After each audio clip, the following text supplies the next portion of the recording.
ഇത് നമുക്കിങ്ങനെ ചീകി മാറ്റണം.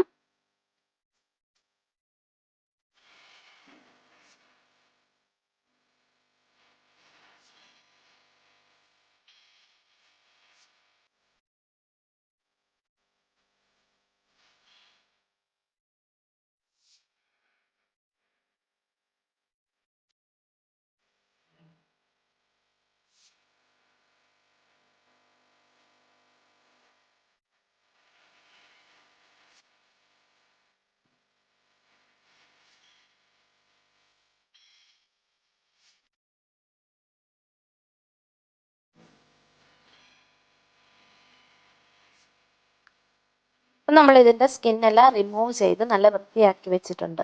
ഇനി നമുക്കിതൊന്ന് വാഷ് ചെയ്തെടുക്കാം.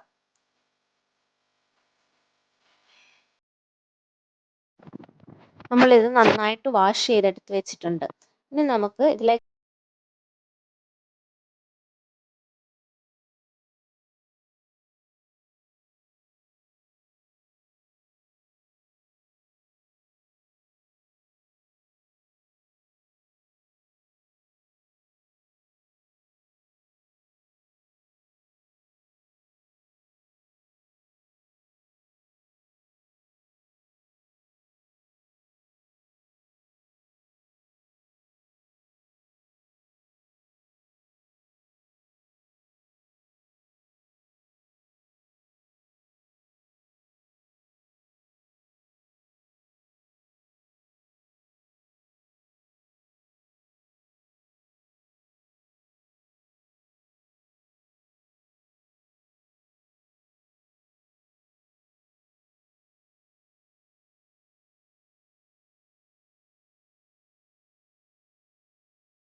ഉള്ളിയും ഒരു ചെറിയ കഷ്ണം ഇഞ്ചിയുമാണ് ഞാൻ ഇട്ട് കൊടുത്തിട്ടുള്ളത്.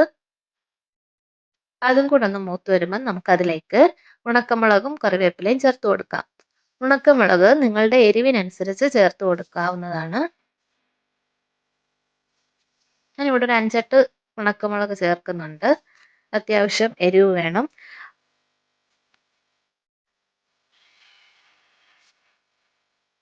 ഇതെല്ലാം ഒന്ന് മൂത്ത് വരുമ്പോൾ നമുക്ക് അതിലേക്ക് തേങ്ങ ഇട്ട് കൊടുക്കാം. ഞാനിവിടെ തേങ്ങ കൊത്തായിട്ടാണ് ഇട്ട് കൊടുക്കുന്നത്. ചിരകി എടുത്താൽ അങ്ങനെയാണേലും ഇട്ട് കൊടുത്താൽ മതി. അതെല്ലാം കൂടെ ചേർത്ത് നന്നായിട്ടൊന്ന് മൂപ്പിച്ചെടുക്കുക. ഇങ്ങനെ ചെയ്തെടുക്കുന്നത് കൊണ്ട് നമുക്കൊരു 2-3 ദിവസം വരെ ചമ്മന്തി കേടാകാതെ ഇരിക്കും.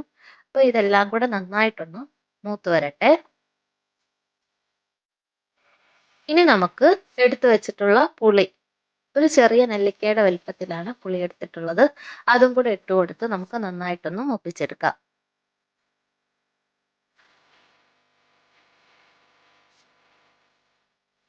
ഇനി ലാസ്റ്റ് നമുക്ക് കുറച്ച് കായപ്പൊടി കൂടി ചേർത്ത് ഒന്ന് ചൂടാക്കി എടുക്കാം. ഇതെല്ലാം കൂടെ ഒന്ന് ചൂടായി വന്നു കഴിയുമ്പോൾ നമുക്ക് നമ്മൾ നേരത്തെ ഫ്രൈ ചെയ്ത് മാറ്റി വെച്ചിട്ടുള്ള ചങ്ങലം പരണ്ടയും കൂടെ ചേർത്ത് കൊടുത്ത് ഒന്നും കൂടെ ഒന്ന് ചൂടാക്കി എടുക്കാം. ഇതിപ്പോൾ ഏകദേശം ആയി വന്നിട്ടുണ്ട്. നമുക്കിനി സ്റ്റൗ ഓഫ് ചെയ്ത് വെക്കാം. ഇതൊന്ന് തണുത്തതിന് ശേഷം നമുക്ക് മിക്സിയുടെ ജാറിലേക്ക് മാറ്റി കൊടുക്കാം. ഇപ്പം നമ്മൾ ഇതിൽ കുറച്ച് ഉപ്പ് ഇട്ട് കൊടുത്തുള്ളായിരുന്നു. ആദ്യം ഈ പെരണ്ട ഒന്ന് ചൂടാക്കിയപ്പം കുറച്ച് ഉപ്പ് ഇട്ട് കൊടുത്തിട്ടുണ്ടായിരുന്നു. ഇനി ബാക്കി ചമ്മന്തിക്ക് ആവശ്യമായ ഉപ്പ് കൂടി നമുക്ക് ചേർത്ത് കൊടുക്കാം.